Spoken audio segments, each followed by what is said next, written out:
যাইতেছি এই গরুর জন্য খাবার করতে। এখন বাড়ি থেকে বের হয়ে গেলাম, গরুর কিছু খাবার লাগবে। নমস্কার বন্ধুরা, কিরকম আছো সবাই? Welcome to my YouTube channel. এই যে কিছু ঘাস দেখে গেলাম, এই ঘাসগুলি একটু পরে এসে কাটবো। আপাতত ওই সাইডে যাই, ওই সাইডে যাইয়ে দেখি ওখানে কি ঘাস পাই, সেগুলোকে কেটে আসি আগে। আমি ঘাস কাটতে জমিতে এসেছি, তো ঘুরতে ঘুরতে আমার জমির পাশেই আইছি ঘাস কাটতে। তাই ভাবলাম একটু আমার জমিটাও দেখে যাই, তার সাথে তোমাদেরকেও দেখাই যে আমার জমিটা কিরকম পাট হয়েছে। ভগবানের কৃপায় এবছর আমার জায়গায় সম্পূর্ণ স্থানে ভালো পাট হয়েছে, খুব ভালো পরিমাণের পাট হয়েছে।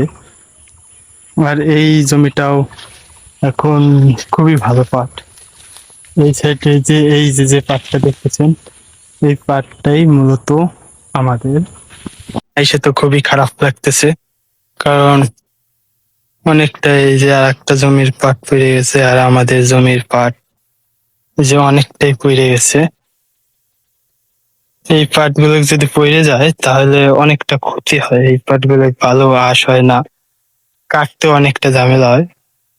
মানে কি পরিমাণে এখানে পড়ছে, আর এরকম দেখতেছি না এখানে আর কি। একটু পাইতেছিলাম না, এখান দিয়ে অনেকটা দূর পর্যন্তই গিয়েছিলাম, এরকম ঘাস পাইতেছিলাম না। এখন দেখি সামনে কিছু অল্প কিছু ঘাস পাইছি, কারণ কোনো নির্দিষ্ট আমাদের কোনো ঘাসের জমি নাই। নির্দিষ্ট কোনো ঘাসের জমি না থাকাতে এরকম ভাবে আমাদের দিক ওদিক থেকে দেখে খুঁজে বের করে সেই গাছগুলো কাটতে হইতেছে। আর এই জন্য অনেকটা সময় লাগতেছে আমার ঘাস পাইতে।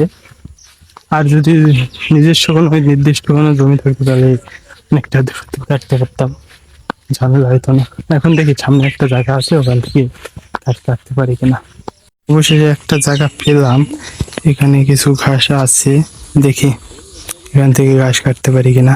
আর এখানে ভাবছিলাম এরকম কোনো ঘাস পাবো না, কিন্তু যে ঈশ্বর কিভাবে ভালো কিছু ঘাস পেয়ে গেছি এখানে।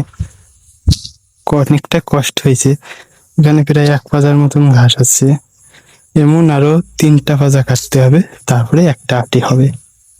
তাই তার প্রথম ধাপ কেবল পূরণ হলো, অনেকটা কষ্ট করে ভালো কিছু ঘাস পেলাম।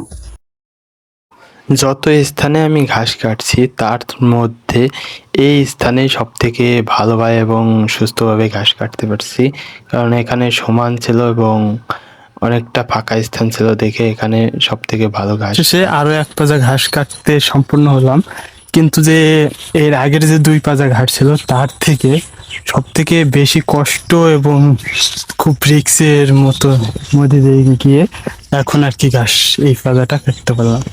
খুব কষ্ট হয়েছে এই পাজা কাটতে, জানি না এর পরবর্তী পাজা কাটতে কিরকম কষ্ট হবে, কিন্তু এখন এই যে এই পাজাটা।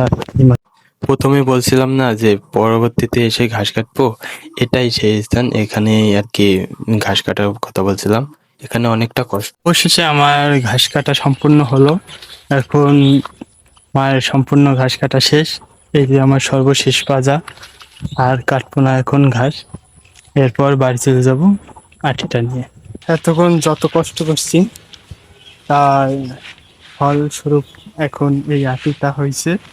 এখন এই আটিটা আর কি, হরে কৃষ্ণ।